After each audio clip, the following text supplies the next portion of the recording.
Pada hari itu juga Firaun memerintahkan kepada pengerah-pengerah bangsa itu dan kepada mandur-mandur mereka sendiri, tidak boleh lagi kamu memberikan jerami kepada bangsa itu untuk membuat batu bata, seperti sampai sekarang.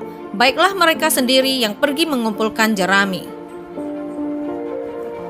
Jadi, mungkinkah bangsa Israel yang membangun piramida tersebut? Setelah semua itu diperkirakan oleh para ahli Alkitab, bahwa ada hampir 2 juta orang Israel yang tinggal di Mesir sebelum Eksodus, sehingga pasti akan cukup tenaga untuk membangun struktur yang luar biasa ini. Tetapi seperti yang dapat Anda bayangkan, pandangan ini telah menerima banyak reaksi dengan argumen seperti pengerjaan, presisi, dan seni yang terdapat di piramida ini tidak mungkin dilakukan oleh mereka yang berada di bawah kerja paksa. Tidak. Ini adalah karya hasrat dan cinta oleh orang-orang paling berbakat di negeri itu. Tetapi jika kita melihat sejarah Alkitab, argumen ini sebenarnya dapat dengan mudah dibantah. Setiap kali umat Allah melakukan tugas, Tuhan menyertai mereka. Mereka makmur. Raja Daud tidak pernah kalah dalam pertempuran. Daniel dan teman-temannya menjadi pejabat tinggi di negeri itu ketika mereka berada di bawah tawanan. Dan ketika tabut suci Allah di rumah Obed-Edom, dia tidak melihat apa-apa selain kesuksesan dalam semua usahanya.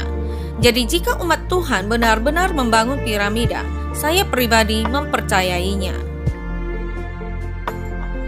Namun, alasan sebenarnya mengapa banyak orang termasuk para ahli Kristen mengabaikan orang-orang Israel sebagai pembangun piramida adalah karena penanggalan-penanggalannya benar-benar berbeda. Anda lihat piramida besar menurut para ahli Mesir dibangun sekitar 2500 sebelum Masehi. Sedangkan eksodus bangsa Israel dari Mesir terjadi jauh kemudian pada tahun 1400 sebelum Masehi. Anda lihat Graham Hancock dan krunya mengklaim bahwa piramida besar jauh lebih tua dari 4500 tahun. Sementara yang lain sebaliknya dan mengatakan tidak, itu bahkan lebih awal dari tanggal asli 2500 sebelum Masehi, karena uji penanggalan karbon yang dilakukan pada tahun 1984 salah.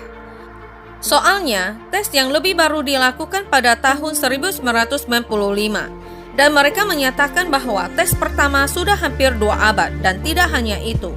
Orang-orang Mesir dikenal menggunakan kembali sumber daya mereka, sehingga kayu dan sumber daya lain yang diuji sebenarnya bisa jauh lebih tua daripada piramida itu sendiri. Tetapi aliran pemikiran kedua adalah bahwa seorang Israel, Yusuf di Alkitab adalah orang yang mengatur pembangunan piramida ini. Dan disinilah politisi Amerika Ben Carson diejek habis-habisan karena memegang pandangan semacam ini. Teori pribadi saya adalah bahwa Yusuf membangun piramida untuk menyimpan biji-bijian. Anda tahu itu harus menjadi sesuatu yang sangat besar. Saya pikir itu tidak akan hilang begitu saja seiring berjalannya waktu untuk menyimpan biji-bijian sebanyak itu. Okay, so as I pointed out, Maeve, that was 1998, but he was asked about this recently. It's still my belief, yes. Can you explain that a little bit more? Yeah, well, the pyramids were made in a way that they had hermetically sealed compartments. You wouldn't need hermetically sealed compartments for a sepulcher. You would need that if you were trying to preserve grain over a long period of time.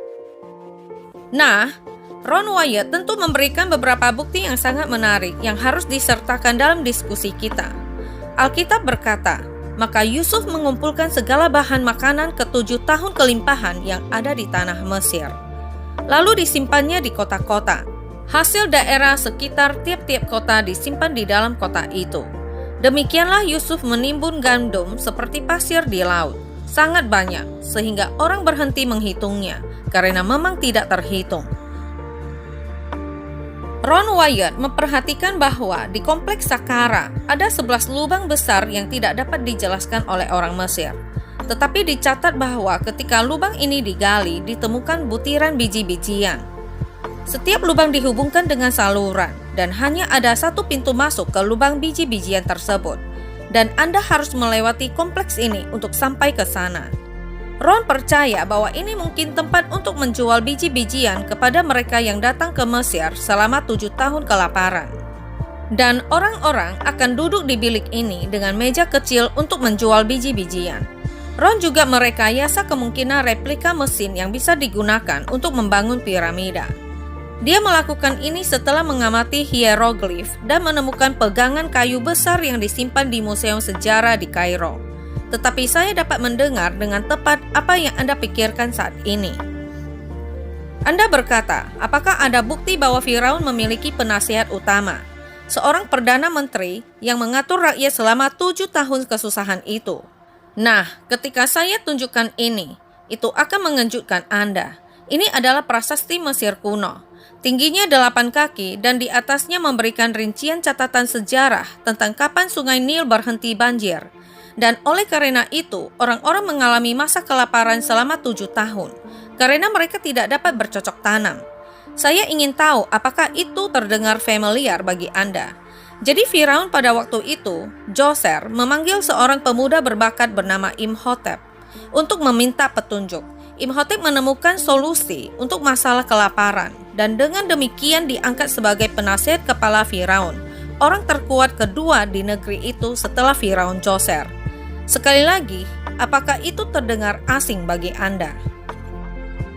Imhotep secara harfiah adalah salah satu manusia paling cerdas yang pernah hidup. Dia adalah arsitek pertama yang membangun piramida pertama. Itu merupakan struktur terbesar di dunia pada saat itu yang mencapai ketinggian 225 kaki. Dia juga seorang astronom. Dia menafsirkan mimpi Firaun dan dia juga seorang dokter brilian yang menulis teks medis paling awal yang disebut Papyrus Edwin Smith. Sekali lagi, apakah itu terdengar akrab bagi Anda? Orang ini Imhotep terdengar sangat mirip dengan Yusuf dalam Alkitab. Dan saya tahu Anda mungkin tahu ceritanya, tetapi izinkan saya menyegarkan ingatan Anda kembali. Sebelum saya memberitahu Anda siapa yang menurut saya membangun piramida, saya perlu memberitahu Anda hal ini. Saya di sini hari ini bukan untuk benar-benar berbicara tentang piramida, dan saya bahkan tidak benar-benar ingin membahas tentang tokoh Alkitabiah Yusuf ini. Saya hanya ingin memberitahumu tentang orang lain yang jauh lebih penting dari semua ini. Sepanjang hidup Yusuf, kita melihat sebuah tipologi yang hanya sekedar kata-kata indah untuk diucapkan. Kita melihat gambaran tentang Yesus Kristus. Yusuf dikasihi oleh ayahnya Yakub, dan demikian pula kita tahu bahwa Allah mengasihi putra satu-satunya, Yesus. Dialah yang Tuhan katakan, inilah anakku yang kukasihi, kepadanyalah aku berkenan. Saudara-saudara Yusuf berasal dari suku-suku Israel, dan mereka iri kepada Yusuf, dan berusaha membunuhnya. Sama seperti suku-suku Israel yang juga iri kepada Yesus dan membunuhnya di kayu salib. Kita juga tahu bahwa saudara-saudara Yusuf, mereka memutuskan untuk menanggalkan jubah darinya dan mereka menjualnya hanya untuk beberapa keping perak. Dan demikian pula Tuhan Yesus Kristus sebelum dia disalibkan. Mereka menanggalkan jubah darinya dan di sana dia berdiri di depan semua orang, malu, dan tidak hanya itu, dia dikhianati oleh salah satu teman terdekatnya. Dan dengan harga berapa mereka menjualnya? Hanya beberapa keping perak. Di Mesir, reputasi Yusuf sangat baik dan dia makmur dalam segala hal yang dia lakukan ketika dia bekerja di rumah Potifar. Tetapi suatu hari, istri Potifar menyukainya dan dia menggodanya. Tetapi Yusuf melarikan diri dan tidak berbuat dosa dalam situasi itu. Tuhan kita Yesus Kristus, dia memiliki reputasi yang indah. Dia orang yang benar. Dan meskipun Yusuf dicobai, kita tahu bahwa Yusuf tidak sempurna. Tetapi Yesus bahkan lebih tinggi dari itu. Yesus dicobai dalam segala hal, namun tanpa dosa, karena dia sepenuhnya benar. Meskipun Yusuf benar-benar tidak bersalah, dia difitnah oleh istri Potifar dan dijebloskan ke penjara bersama 2 penjahat. Dan demikian pula Tuhan dan Juru Selamat kita Yesus Kristus juga dituduh secara tidak adil dan dia disalibkan di samping 2 penjahat. Di sana Yesus Kristus yang tidak bersalah, kesayangan Bapa surgawi, permata yang benar. Di sana di kayu salib yang kudus, menderita dan mati untuk dosa saya dan dosa Anda. Semua kebusukan yang pernah Anda dan saya lakukan diletakkan pada Yesus Kristus. Di sana, Kristus disiksa. Di sana, Kristus menyerap murka Allah, sehingga Anda dan saya dapat diampuni. Jika kita datang kepada Tuhan Yesus Kristus, ada pengorbanan yang dibayarkan di sana. Darahnya ditumpahkan di sana agar kita dapat diampuni, agar dosa-dosa kita dapat dihapuskan. Dan saat ini, pintu pengampunan terbuka lebar bagi kita untuk melewatinya. Jika kita mau mengambil kesempatan ini, hari ini ada kesempatan bagi kita untuk diampuni. Jika kita mau datang kepada Tuhan Yesus Kristus dan meminta Dia menjadi Tuhan dan Juru Selamat kita, jika kita meminta pengampunan darinya. Oke, inilah saat yang Anda semua tunggu. Sekarang, ingat bahwa saya bukan seorang arkeolog dan bukan seorang ahli. Saya hanya ingin berbagi pemikiran saya secara pribadi. Menurutku, orang yang membangun piramida ini adalah Imhotep. Saya percaya dialah yang membuat kereta luncur, alat penggulung, dan sistem katrol untuk membangun piramida. Dan ya, saya benar-benar percaya bahwa pria Imhotep ini juga adalah Yusuf yang kita baca di dalam Alkitab. Karena dari mana pria ini mendapatkan kejeniusan seperti itu? Ya, secara pribadi, saya pikir Tuhan Allah yang memberinya kejeniusan ini, yang memberinya otak ini untuk merancang struktur yang begitu fantastis. Dan saya tahu ini mungkin terdengar aneh bagi Anda yang skeptis. Tetapi tolong jangan pernah mengatakan bahwa tidak ada bukti untuk Alkitab. Karena di sini adalah video yang dikemas penuh dengan bukti arkeologi Alkitabiah.